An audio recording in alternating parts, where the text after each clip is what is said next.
प्रिय विद्यार्थियों, स्वागत है आपका साइंस जोन में, जहां आप स्टडी कर रहे हैं जनरल फिजिक्स, जनरल केमिस्ट्री का। और अभी जनरल बायोलॉजी आपके बीच में आने वाला है। और बेसिक केमिस्ट्री के हम लोगों ने दूसरे एपिसोड में रिलेटेड विथ मैटर का डेफिनेशंस आप सभी को दिया था, और आज हम सब उसी डेफिनेशंस को आगे बढ़ा रहे हैं। आज का हमारा जो टॉपिक है वो definitions of chemical terms related with matter, द्रव्य से संबंधित रासायनिक शब्दावलियों को परिभाषित कर रहे हैं हम।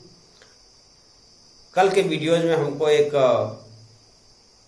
कमेंट्स प्राप्त हुआ था कि पदार्थ की जो चौथी और पांचवी अवस्था है उसके बारे में भी थोड़ा बताया जाए। तो विद्यार्थियों, केवल चौथी और पांचवी नहीं बल्कि पदार्थ की छठवीं अवस्था की भी खोज हो गई है। और आज हम सबसे पहले पदार्थ की उन्हीं चौथी पांचवी अवस्थाओं के साथ छठवीं अवस्था का नाम लेते हुए और तब आगे बढ़ेंगे हम केमिकल डेफिनेशंस की ओर। आइए, पदार्थ की चौथी अवस्था का नाम है प्लाज्मा। प्लाज्मा को अगर हम डिफाइन करें तो this is the fourth state of matter. यह पदार्थ की चौथी अवस्था है। This state consist of super energetic and super excited particles. इस अवस्था में सुपर एनर्जेटिक, बहुत अधिक एनर्जेटिक और बहुत अधिक एक्साइटेड पार्टिकल्स के बारे में हम लोग स्टडी करते हैं। क्या होता है ये? अगर हम प्लाज्मा को डिफाइन करें तो plasma is a mixture of free electrons and ionised gases. Plasma स्वतंत्र इलेक्ट्रॉन और आयनिक गैसों का मिश्रण है। प्लाज्मा क्या है? मुक्त इलेक्ट्रॉन, फ्री इलेक्ट्रॉन को मुक्त इलेक्ट्रॉन कहते हैं। नोट करें, हिंदी के विद्यार्थी नोट करेंगे। प्लाज्मा मुक्त इलेक्ट्रॉन और आयनिक गैसों का मिश्रण है। क्या है? प्लाज्मा मुक्त इलेक्ट्रॉन और आयनिक गैसों का मिश्रण है। ठीक है, याद रहेगा। अब हम बात करेंगे पदार्थ की पांचवी अवस्था की।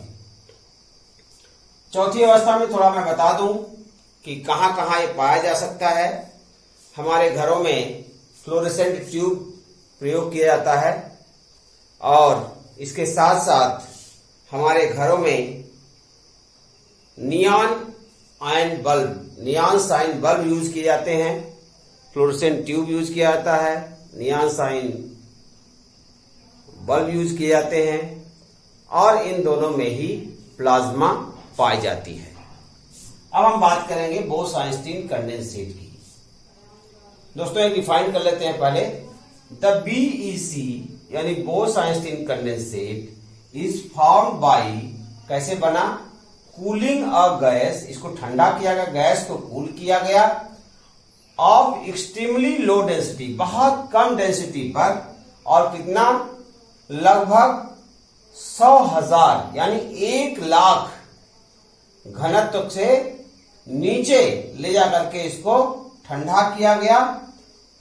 कितना? सामान्य वायु के 1,00,000 से अधिक घनत्व से नीचे जाकर के इसको हम ठंडा किए, और तब जाकर के जो हमको पदार्थ प्राप्त हुआ वो भी सुपर लो टेम्परेचर पर जो पदार्थ हमको प्राप्त हुआ उसको हम बोस-आइंस्टीन कंडेंसेट कहते हैं।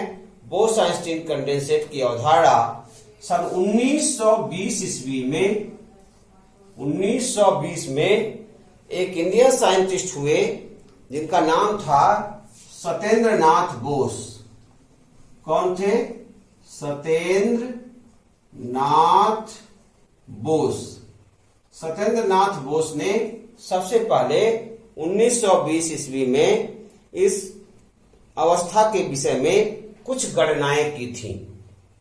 बाद में इन्हीं गणनाओं के आधार पर आइंस्टीन महोदय ने, जिनका नाम अल्बर्ट आइंस्टीन है, अल्बर्ट आइंस्टीन ने पदार्थ की पांचवी अवस्था के विषय में किसने, आइंस्टीन ने पदार्थ की पांचवी अवस्था के विषय में कुछ भविष्यवाणियां की और इसके पश्चात सन 2001 में 1920 में भविष्यवाणी, ये पहली गणना 1920 में सत्येंद्र नाथ बोस ने किया, जो कि इंडियन साइंटिस्ट थे। और ये पहले ऐसे इंडियन साइंटिस्ट हैं जो लोकसभा में भी मेंबर थे। कभी कभी परीक्षा में प्रश्न आता है, उस इंडियन साइंटिस्ट का नाम बताइए जो लोकसभा के मेंबर भी थे। तो ऐसे एक ही केवल साइंटिस्ट हैं, जो कौन है, सत्येंद्र नाथ बोस। तो सत्येंद्र नाथ बोस ने 1920 में गणना की थी और आइंस्टीन महोदय ने उसके बाद भविष्यवाणी की। और इन भविष्यवाणियों के बाद सन 2001 में, कब, सन 2001 ईस्वी में क्या हुआ, सन 2001 में 3 वैज्ञानिकों के समूह ने, कौन कौन से 3 वैज्ञानिक थे, एरिक ए कॉर्नेल, वुल्फगैंग केल्टरले और कार्ल ई वीमैन, ये तीनों ही यूएसए के साइंटिस्ट थे। अपने प्रयोगों के आधार पर इस अवस्था की घोषणा किया उन्होंने और इसके लिए उनको 2001 में नोबेल पुरस्कार से सम्मानित किया गया।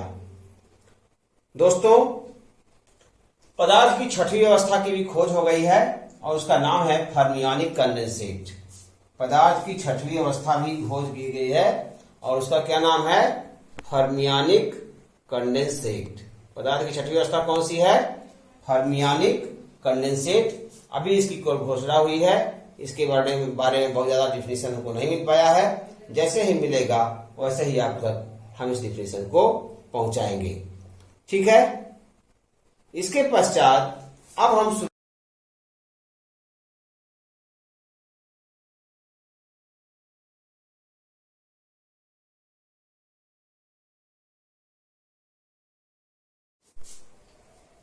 पुनः लौटते हैं अपने टॉपिक पर, डेफिनेशन ऑफ केमिकल टर्म। अभी हम लोगों ने मेटल्स, नॉन मेटल्स और मेटलॉइड्स के बारे में पढ़ लिया।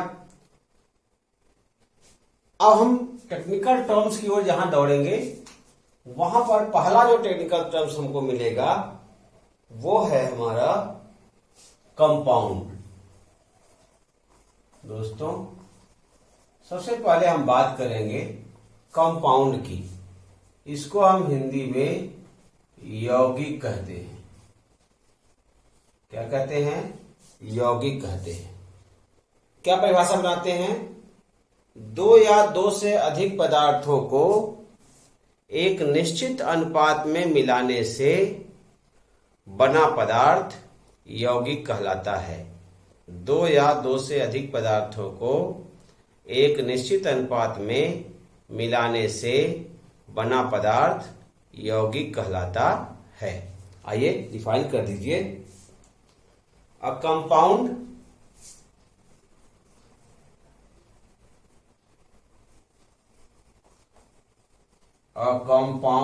is a substance. A compound is a substance which contains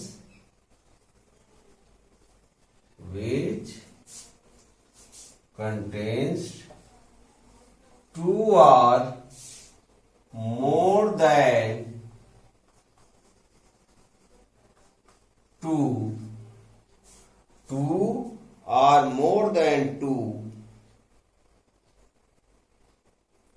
elements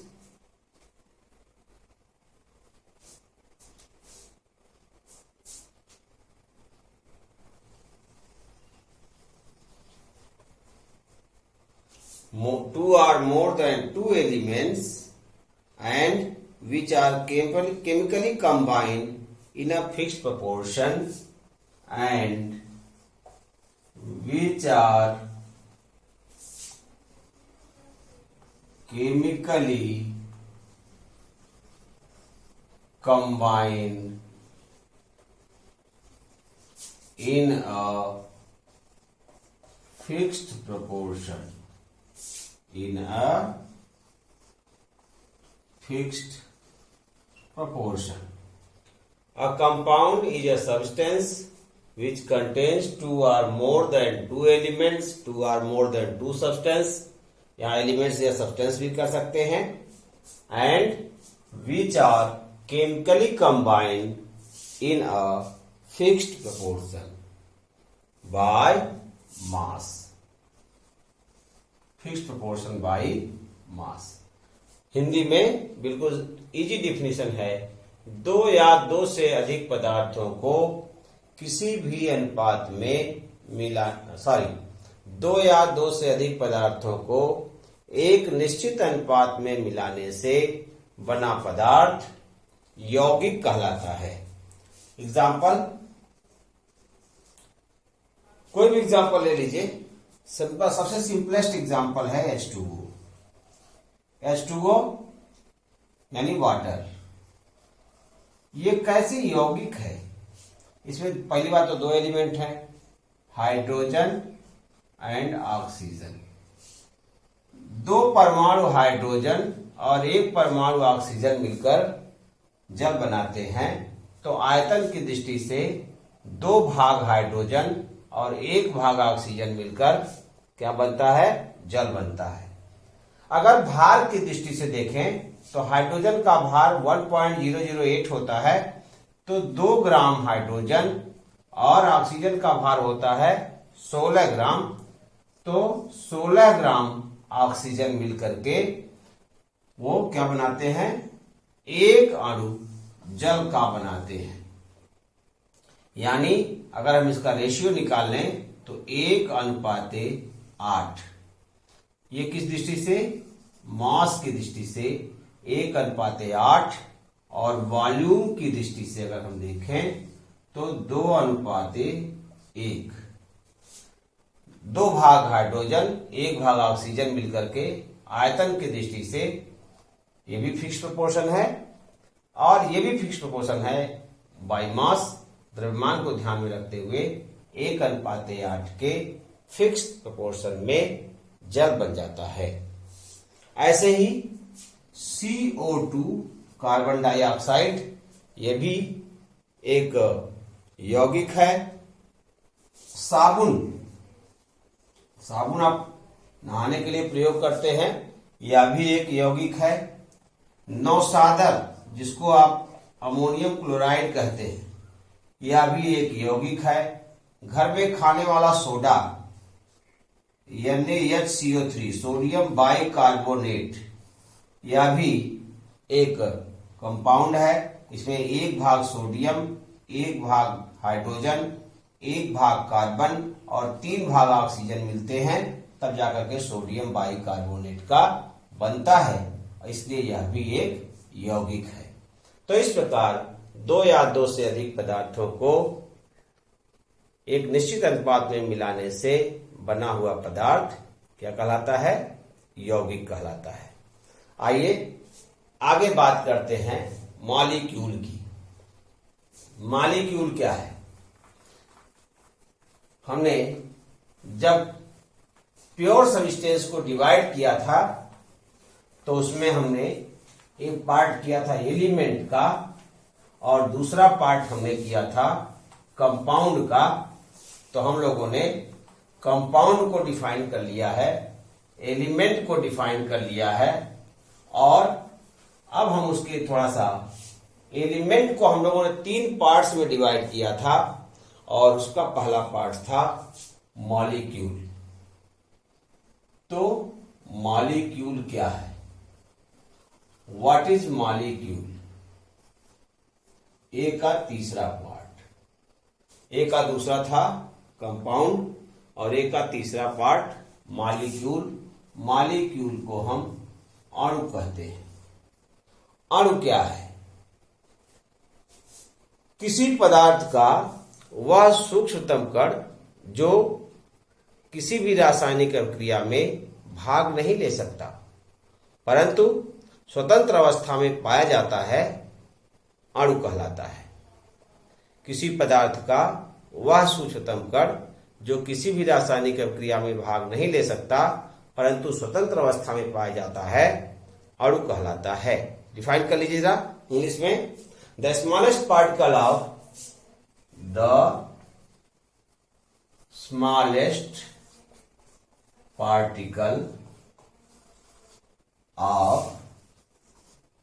the smallest particle of any substance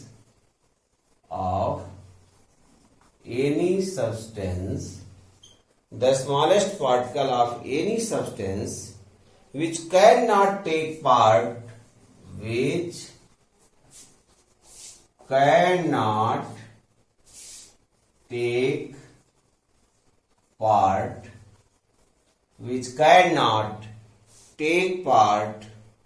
in any chemical reaction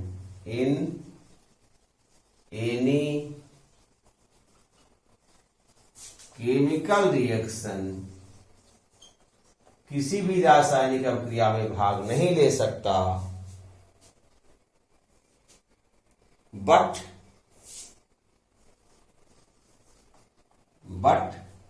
लेकिन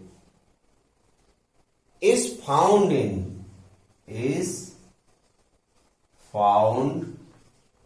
in free state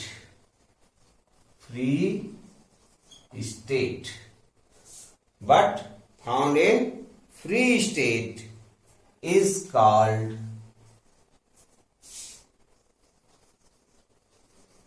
molecule.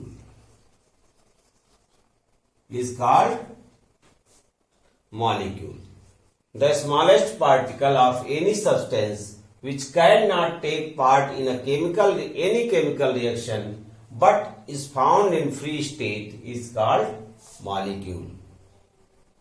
अणु किसी पदार्थ का वह सूक्ष्मतम कण है जो किसी भी रासायनिक अभिक्रिया में भाग नहीं लेता परंतु स्वतंत्र अवस्था में पाया जाता है। तो रासायनिक क्रियाएं कैसे होती हैं? भाई जब अणु किसी रासायनिक अभिक्रिया में भाग लेता नहीं है तो रासायनिक क्रियाएं कैसे होती हैं? तो दोस्तों रासायनिक अभिक्रिया हमेशा परमाणुिक फॉर्म में होती है। रासायनिक अभिक्रिया में कौन भाग लेता है? परमाणु भाग लेता है। अणु की एक विशेषता और है कि अणु में पदार्थ के समस्त गुण विद्यमान होते हैं। किसी पदार्थ का संपूर्ण प्रॉपर्टी, चाहे वह फिजिकली लेंगे चाहे वह केमिकली लेंगे, दोनों प्रॉपर्टी अणु में पाए जाते हैं। तो यहां लिख सकते हैं point, a molecule shows all the properties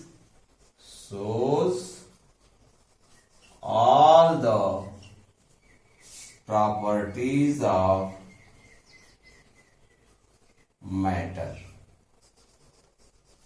लेकिन वो जिस पदार्थ का अणु होगा उसी पदार्थ का वो सारी प्रॉपर्टी शो करेगा। ऐसा नहीं कि किसी पदार्थ की सारी प्रॉपर्टी को शो कर दे। किसी विशेष पदार्थ का अणु होगा, जैसे वो सोने का अणु हो सकता है, चांदी का अणु हो सकता है, तांबे का अणु हो सकता है, लोहे का हो सकता है, ऑक्सीजन का हो सकता है, क्लोरीन का हो सकता है, कोई भी तत्व ले लीजिए उसका अणु होगा। कोई भी यौगिक ले लीजिए, यौगिक के अणु होंगे। वाटर का हो सकता है, खाने वाले सोडा का हो सकता है, आपका कार्बन डाइऑक्साइड हो सकता है, ऑक्सीजन हो सकता है। वायु नहीं कहेंगे क्योंकि वायु तो गैसों का मिश्रण है। हाँ, उसके कंपोनेंट को लेंगे हम। कार्बन डाइऑक्साइड ले सकते हैं आप, ओजोन ले सकते हैं आप NO2 ले सकते हैं, नाइट्रोजन डाइऑक्साइड ले सकते हैं। तो बहुत सारे गैसेस हैं हमारे पास जिसको हम ले सकते हैं, यौगिक के रूप में पाए जाते हैं, बट सीधे हम वायु को नहीं ले सकते। तो अणु किसी पदार्थ का वह सूक्ष्मतम कण है जो किसी भी रासायनिक अभिक्रिया में भाग नहीं लेता है परंतु स्वतंत्र अवस्था में पाया जाता है। अब आप देख पा रहे होंगे कि अणु दो प्रकार के हो सकते हैं, Molecules are also divided into two types. Molecules are also divided into two parts. कौन कौन से? एक तो हो सकता है, पहला पार्ट हमारा है वह है मॉलिक्यूल्स ऑफ एलिमेंट। बस बहुत कठिन नहीं, बहुत सरल है। मॉलिक्यूल्स ऑफ एलिमेंट, तत्वों के अणु। जैसे ऑक्सीजन को आप O लिखते हैं, लेकिन वो ऑक्सीजन का अगर अणु होगा तो उसको O2 लिखना पड़ेगा। नाइट्रोजन को आप N लिखते हैं, लेकिन नाइट्रोजन के दो परमाणु जो आपस में क्रिया करते हैं तो नाइट्रोजन का एक अणु बन जाता है। इसी प्रकार ऑक्सीजन के 3 परमाणु अगर एक साथ क्रिया कर ले तो ओजोन बन जाता है, O3 मीन्स ओजोन। इसी प्रकार से बहुत सारे, क्लोरीन का संकेत Cl है, परमाणु संकेत, लेकिन जब इसके अणु बनते हैं तो Cl2 बन जाता है, यानी 2 परमाणु आपस में क्रिया कर लेते हैं। इसी प्रकार से बहुत सारे मॉलिक्यूल्स ऑफ एलिमेंट हैं। और दूसरा है molecules of compound. Molecules of compound, यौगिकों के अणु। यौगिकों के अणु क्या लेंगे आप? अभी मैं बता रहा था आपको, पानी के एक अणु को लेंगे तो उसको H2O कहते हैं।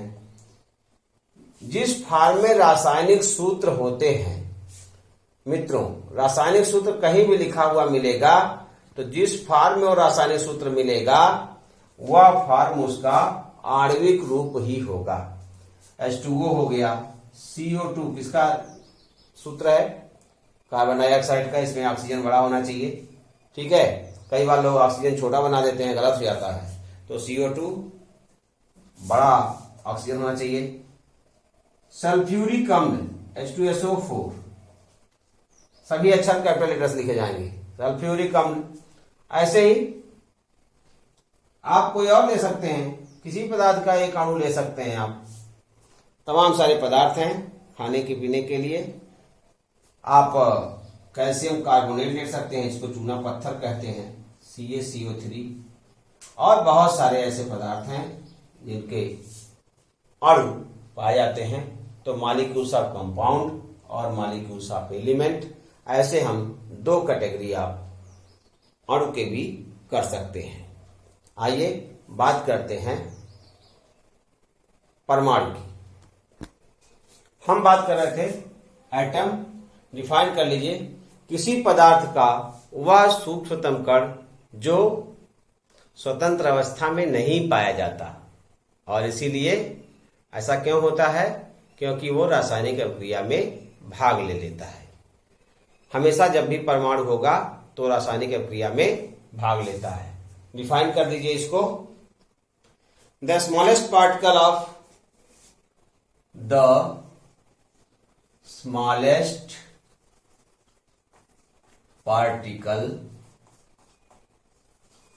Of substance. सब्सटेंस लिख सकते हैं, यहां पर एलिमेंट्स लिख सकते हैं। The smallest particle of substance that can, यहां हम एलिमेंट भी लिख सकते हैं, दैट कैन क्या करता है? रासायनिक अभिक्रिया में भाग लेता है। Take part, that can take part in a chemical reaction, a chemical reaction is called atom and does not find in free form. The smallest particle of substance, that is element, that can take part in a chemical reaction is called atom. इसका मतलब यह है किसी पदार्थ का वह सूक्ष्मतम कण जो रासायनिक अभिक्रिया में भाग लेता है परमाणु कहलाता है। और चूंकि वह रासायनिक अभिक्रिया में भाग ले लेता है इसलिए स्वतंत्र अवस्था में नहीं पाया जाता। ठीक है, तो डिफाइन कर दीजिए, एटम इज नॉट, लाइन लिख दीजिए, atom is not found in free state. क्यों? क्योंकि वह रासायनिक प्रक्रिया में भाग ले लेता है। जैसे ही एटम फ्री होता है वैसे ही रासायनिक प्रक्रिया में भाग ले लेता है। जैसे एक उदाहरण दे दें हम आपको, ऑक्सीजन गैस का संकेत O2 है, लेकिन अगर हम इसको एटम के रूप में लिखेंगे तो वो O लिखा जाता है और इसके चारों ओर ऐसे कैपिटल ब्रैकेट लगा देते हैं। इसको हम नवजात ऑक्सीजन या ऑक्सीजन एटम कहते हैं। ठीक है, ऐसे कहीं लिखा हुआ मिल जाए तो आप जान लीजिए कि वो ऑक्सीजन एटम है। ठीक है, आगे हम बात करेंगे 5वीं हेडिंग की, इसको हम कहते हैं आयन। दोस्तों, जब बात होती है किसी तत्व के इलेक्ट्रॉन ग्रहण करने की या इलेक्ट्रॉन त्यागने की, तो आयन ही बनते हैं। तो लिख सकते हैं आयंस और charge particles, charge particles define दे सकते हैं आप इसको, आयंस और चार्ज पार्टिकल्स या the charge particles are called ion. इसी को हम दूसरे रूप में लिख सकते हैं the charge particles, the charged particles are called ion. The charged particles are called ion. Okay? तो क्या लिखा आपने? The charged particles are called ions. Ions क्या है? चार्ज पार्टिकल्स हैं। अब ये दो प्रकार के हो सकते हैं, आयंस और ऑफ टू टाइप्स,